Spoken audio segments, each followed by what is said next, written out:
This week we're living the van life as we take De Niro the Greyhound into rural Perthshire, our new camper van Effie. But before that we're visiting our wee 18th century miner's cottage in the wilds of Scotland by popular demand. Wait for it. Yay! I'm back at the wee house in the hills and I've stopped off because some people have asked for a bit of a guided tour, so you have to excuse me that it's not ready for visitors, but I'll show you around. Ignore the garden as well because it looks like a bomb's hit it after my demolition of the trailer tent. The estate extends all the way down to the bottom of that slope, which is no use for anybody. It's a bit of a junk tip, as you can tell from the tyres.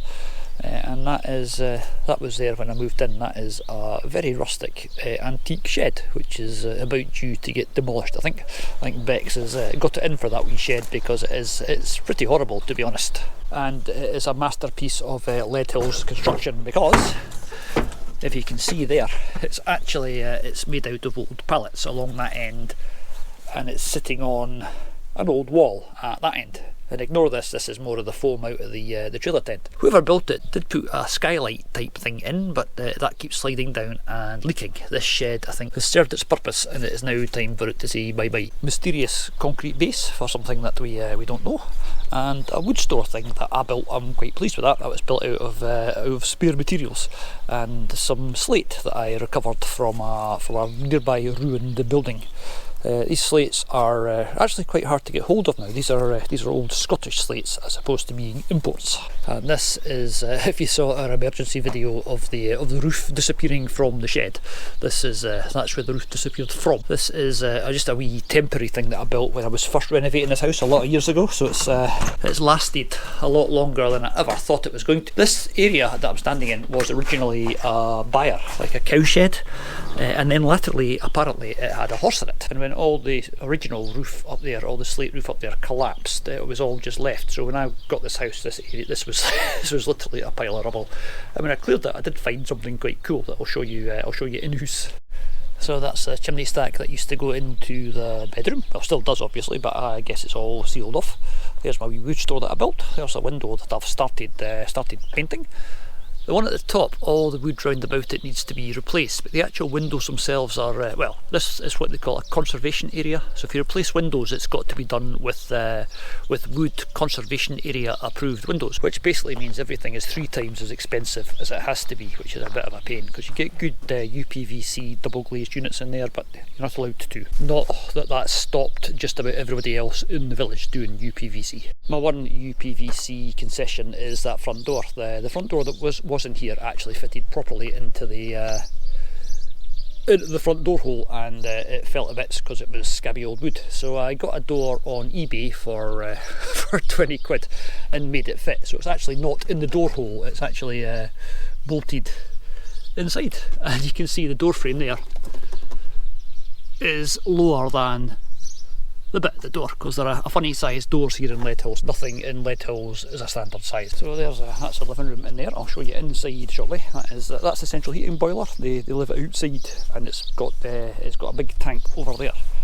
That's where the oil is. So it's oil fired heating, which is not bad. It means you don't have a monthly bill. You just pay for it in one big lump.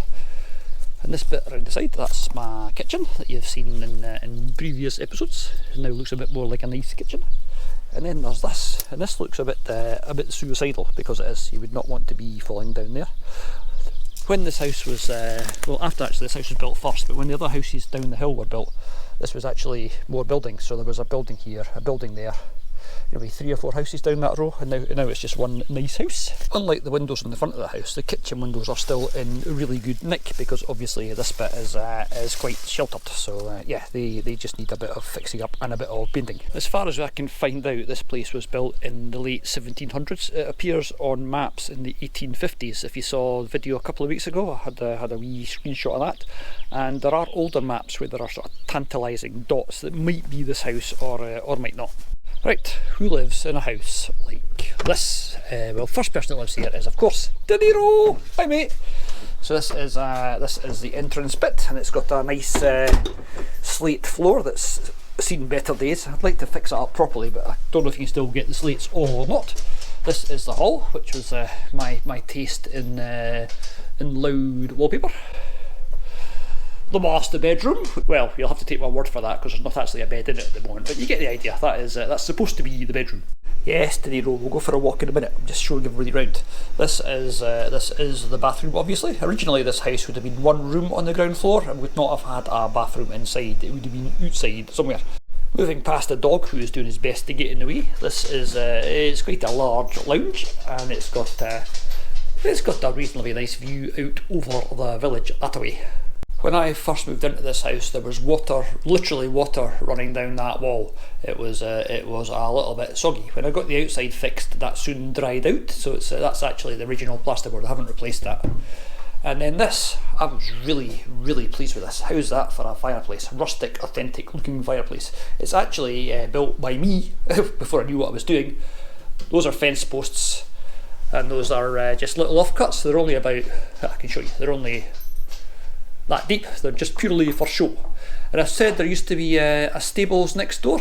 When we were clearing it out, found that. That is an authentic old, I don't know how old it is. It's a horse, well, you know it's a horseshoe. You can see it's a horseshoe. I'm now gibbering. Another piece of improvisation. This is a door frame that no normal door that you can get actually fits. So this is just a cheap door from B&Q, which I think in America would be Home Depot. People keep telling me, and the frame is made out of an old shelf unit. That was improvisation. And the kitchen you've all seen with more subtle understated wallpaper. But the kitchen is a later addition to the house. This was built in about 1920, I think, and I don't think it's got any insulation because it's always a wee bit chilly in here. But it soon heats up when you fire up the central heating. Right, do you want to see upstairs? Past the dog, who has been promised a walk. Have you noticed that the same dog keeps appearing in different rooms? It's amazing, that, isn't it? Right, this is the suicide stairs. These are when I first moved in, they were open at the back and you could see through them. So I put some laminate from the floor there, but they are steep and they are narrow and they are not in any measurable way illegal, and also you smack your head when you come up them, which is not ideal. Once upon a time there was a Lego collection in those shelves. That's all gone. So this is upstairs. Obviously, you just saw me come up the stairs. There's the view out over the village, which is not bad.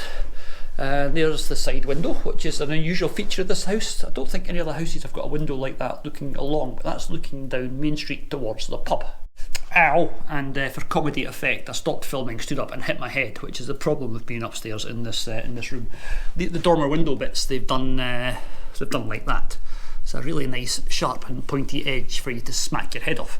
But interestingly, because nothing in this house is square, if you go next door, it doesn't have one of those. Oh yeah, and I better fess up. All my music posters from my much younger days are now on the walls up here, because I thought that would look quite nice when it was just me living here and the house was a bit, it needed a bit of cheering up. That wall at the end was, well, it looked like this when I moved in. It was mostly lying on the floor. It had all rotted away completely because the water was just peeing in through the roof, straight down that wall and straight downstairs into the living room. So I lined it with polythene, and then this is old bits of pallet and old bits of recycled wood. My favourite bit of wood recycling here is these bits. That's part of an old kiddies climbing frame from a nursery school. I was given it, I didn't sort of break in and steal it, so the kiddies are going, who's got our climbing frame? That wall at the end is all going to come off again. It was only ever supposed to be temporary because when you light a fire in the fireplace downstairs, this room fills with smoke, so I think there's a bit of pointing possibly needed. And here's something that I'd like your thoughts on, to be honest. This partition thing here. I am standing like this. I am standing sort of full height and my head's against the ceiling, so you can guess what happened. Frequently, when I try to walk through this door, I'm not going to do it just now, just for lack of comedic effect. This is the other room upstairs, obviously. I'm stating the obvious here. There's Iffy and there's the world outside. But what do you think? Should this be one big open space the full length of the house? Should I take that wall down and make it a bit more open? We're definitely going to get some proper stairs in there, because if we're going to be living here and we're getting older, you do not want to be going up and down those stairs. And that's that. That's a wee tour of our old cottage as it is at the moment. I wish I'd taken more videos and stuff when I was actually doing it for the first time, because the kitchen ceiling was lying on the kitchen floor. The wall up here was lying on the floor here, and there was a water feature downstairs, and you'd never seen so much mould in your entire life. And then there was a smell. Seamless edit there. I was actually quite lucky with the way the house smelt, because it was horrible. And I got a plumber in to turn the water on, because I couldn't figure out how to turn the water on because it was all gunged up. So he came in and he unblocked the drains, and it's as if the house exhaled. It just went, ha. And it suddenly smelt a million times better. Well, apart from the rotten wood and the mould and all that stuff, yeah. You had to have a real vision to say this was ever going to be anything other than a ruin and getting worse. So why did I buy this place if it was in such bad nick? Well, partially down to desperation, partially down to intransigence, and partially, well, I think that's probably a story for another day. I've escaped the cottage in Leadhills and their ongoing renovation work, and Bex, De Niro and I are off on a bit of a road trip. We're heading north from the Kingdom of Fife into Perthshire. But first of all, we're stopping off at a place called Eden Springs, because it is a sauna and open water swimming place. And guess what? Yeah, Bex is having a sauna. It makes a change to not be demolishing, building, painting, or whatever else I've been doing in Leadhills.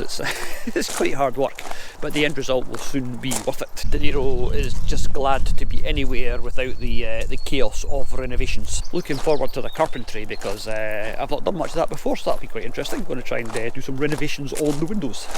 I believe there's a circular walking trail you can do around here, so me and himself are going to go and do that, and you guys can come with us if you want. Although not very far past where I started, there is a gate, and beyond the gate there's a field full of sheep. Now we know De Niro is not interested in sheep, but yeah, the sheep might not be very keen on De Niro. The sheep are all looking quite chilled. I see no particular reason to disturb that. De Niro, I don't think you'd fancy a sauna. These things are popping up everywhere. Somebody's good wee business idea. Progress has, as always, been slowed by the fact that everything has to be sniffed with great intensity until he sneezes. The wee sauna thing is behind me, and then they go swimming in there. Yeah, definitely not happening. Smile! Right, I'll have one more. Hi, De Niro. That looks quite nice, actually. It's really nice. I wish you'd come with me. Maybe one day. It's lovely. I was feared of it. As well as wild swimming, you can come here and do a bit of fishing. I'm not sure what they're going to catch in there, maybe some errant wild swimmers. It is a really nice setup they've got here. They've got obviously the wild swimming and the sauna that you've seen, and then they've got the fishing, and they've got a little coffee shop, so it's yeah, quite a nice place to come when the weather's like this. Probably not quite so nice when the weather isn't. Time to head back to the van and wait for the water nymph to return from our sauna. Looking radiant after our sauna, we are now leaving Fife and heading into Perthshire. We're heading for the town of Aberfeldy, which will be interesting. Been there before, but not recently, so it'll be nice to see what's what.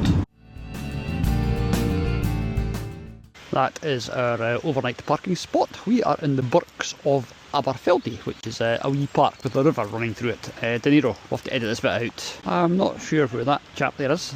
Oh, this must be Robert Burns. This is Robert Burns' country, but that's 3 different effigies. It's over there. Robert Burns, blah blah blah. If you ignore a toilet, this is a camping place with quite a nice view. Yeah, don't look at the toilet. No toilet to see here. De Niro, are you happy? Yes. Be happier if I could have more biscuits, but hey ho. And De Niro would like to thank his friend Hazel for the bag of special biscuits. Hazel is your best friend forever. His favourite ones from Pets at Home. His favourite Pets at Home biscuits. I think Hazel has maybe seen our videos of taking De Niro to Pets at Home to buy him a biscuit. And she's chosen him the very ones he likes. Yes, it's his favourite biscuits. Spoilt boy. Oh wow, we're out for a stroll with the dog before we go and find a pub basically, but yeah, look at that, that is absolutely gorgeous. And with all De Niro's needs met, it was time to head down into Aberfeldy for an evening of highbrow entertainment. Rebecca, I wanted to be doing something sophisticated and erudite tonight. Why are we playing dominoes? And who's left the 2 drinks on the table? Who's left? No, they're not ours, they're somebody else's, but yeah, dominoes is happening. De Niro is back in the van, very probably asleep. And Domino's was about as exciting as the evening got, because we had to get up early the next morning for, that thing that we do every Saturday. We have left our riverside camping spot and we have come to Feldiroo, which is one of the nicest names of anywhere. Feldiroo. Anyway, we're here to do parkrun, which I'm not going to bore you with, because we show you a bit of it every week and I'm sure it's not very interesting. They probably all look exactly the same. Sniff, sniff, sniff, sniff, sniff, sniff, sniff, sniff. That is parkrun done for another week. We're going to go now and find the cafe, which is a hotel just up the road, apparently. And this is the economic benefits of parkrun, because Bex has just bought a scone and a cup of coffee, and this hotel, I'm guessing, on a Saturday morning would usually be empty, and now it's run with parkrunners. What a great idea. Let's play count the fruit in the fruit scone. 1. Looks nice. There are lots of things to see around here, and there's some signs telling you some of them. We are heading back to the van. That was a lovely bacon roll, by the way. Excuse me. Dog bed. Person bed. We forgot to put the cover on. Our bed will now smell of dog. Quite impressed the fact that you did that without knocking Mummy's phone or glasses off the bed. You managed to wrap around them. You did clever boy. Right, that's enough parkrun nonsense. Let's go and have a look around Aberfeldy. Somebody, not a million miles away, saw a thrift reuse recycle shop last night, so guess where we're going now? Well, why else would we wander around a place if there was no charity shop? Because we're going to show these good people the sights of... No, we're going to the charity shop. I've had my scone on my way home. Come on. That's it. Bye. See you next week. Bye. And we stood in front of that not very interesting Aberfeldy sign. We could have stood in front of that one. So just imagine all the stuff we just did, that was in the background. This is the really cool bridge that we saw last night. Really cool, but very narrow and with no pedestrian footpath. That is the River Tay, by the way, down there. Tay, by the way, that rhymed. I'm a poet. I said to Bex, do you want to go and look at the War Memorial? And she said no. This is the Black Watch Memorial. It's the Black Watch being a regiment of the British Army, and there's a man at the top, and there's a man... Oh, is he climbing up, or is he... no idea. Anyway, we're just procrastinating now before we go to the charity shop. It better be open. So what are we thinking then? Is this charity shop going to be open? I hope so. Better be, or there'll be trouble. I think there's only one here. I think there's only one here, yeah. We'll find more later on, don't worry. It's a nice wee place and the weather is improving rapidly. Oh, there's a home hardware shop in an old... is that an old school building or something? It's that sort of vibe, isn't it? Yep. Oh dear. We absolutely don't have any more space in the van for any more animals, do we? Oh gosh. I think if I put that in the van it'd probably cost somebody their eye. How much is he? He's £9. He's only 3. I like the stag. I like the stag as well. Do we have space for a stag? Probably not. You want some nice picture plates? No. A botany plate? Could this one be any more twee? It's Care Bears Daydreams Bedtime Wool. Would you like a book with a knitting pattern for an eagle? Doesn't look very complicated. Or a peacock? Peacock. Bex is going to go and look in that nice wee wishing well shop, and I'm going down here because I saw something that, well, you can see what I saw. This is Aberfeldy's War Memorial. You can tell that because it says it up the top there. I do quite like war memorials that are not just like your obvious war memorial. This one is an arch that goes into, well now it goes into that park we were in last night. Must be quite a long walk from here to there, but that is the Barks of Aberfeldy in that way. I love those sheep. The chickens are cool as well. Oh, looks like I might have a bonus. That last charity shop was all right, but it wasn't really a charity shop. This one looks like it very much is, and Bex is off on autopilot. Oh, must be doing quite well. It's got no more donations. Let's see what's been donated. Has it got greyhounds on it? No. There are lots of really cool books, so it's just whatever you want to pay then. Yeah. If it's the last day today, closing down sale. This is amazing. We're getting a bit carried away with the books because it's basically take what you want and pay what you want. But yeah, that's good. That might. We'll get that and stick it on our eBay shop, shall we? I think we got a bit carried away again, but it was basically all you could carry for whatever you had. Fortunately, in the new van we have empty storage boxes, so they're going to get filled. And I just picked up that one at the last minute. Look at that. It's the diary of a young girl from Ukraine. That looks like it might be quite interesting. Just sorting through the pile of books that we found in that closing down charity shop. And this one, if you haven't seen it, is actually a really good. It's one of my favourite guidebooks for Scotland because it's got, there's quite a lot in there. If you can't find it in there, it probably doesn't exist. I'm going to put that up on the eBay shop, so if you're interested in that book, it is there. And eBay apparently do international shipping. How much that costs, I have got no idea. This is turning into a bit of an advert, so please feel free to ignore me. But there's another wee book that we found, which I think is quite nice. We'll stick that on the eBay shop as well. So if you're coming to Scotland, you can have a wee guidebook, and if you're not, you can have a wee read about Scotland anyway. Here's a little little addendum to this week's video, because I made a trip to the tip that I didn't film, because you've seen the tip once and no doubt you'll be seeing it again. But I actually came away with some stuff which you're not supposed to do, and I don't know how happy Bex will be, but I saw these in the scrap metal bin and thought, I'm having those. There's a craft project and they're just waiting to happen. And it's not the Freer's assorted biscuits tin, although that is really cool. I nicked that as well. It's Freer's biscuits of Leicester, Freer's Limited, Woodgate, Leicester. A £9.5 tea time assortment. That would take even me with my sweet tooth a wee while to get through, but it's a nice tin. But what's even cooler is what's inside it. Look at that, look. Now I know if you've got horses or if you're a horsey person, these mean nothing to you, but I think they are so cool. I'm seeing some sea pottery and horseshoe hanging things in the very near future. De Niro is quite interested, but will be less interested when he finds out they're not at all edible. There you are. We're planning on getting back into the crafting now that Leadhills and the new van are both well underway, and I think I could probably make quite good use of those. Time to get the wire brush out and start cleaning them up. But more of that in a future episode, methinks.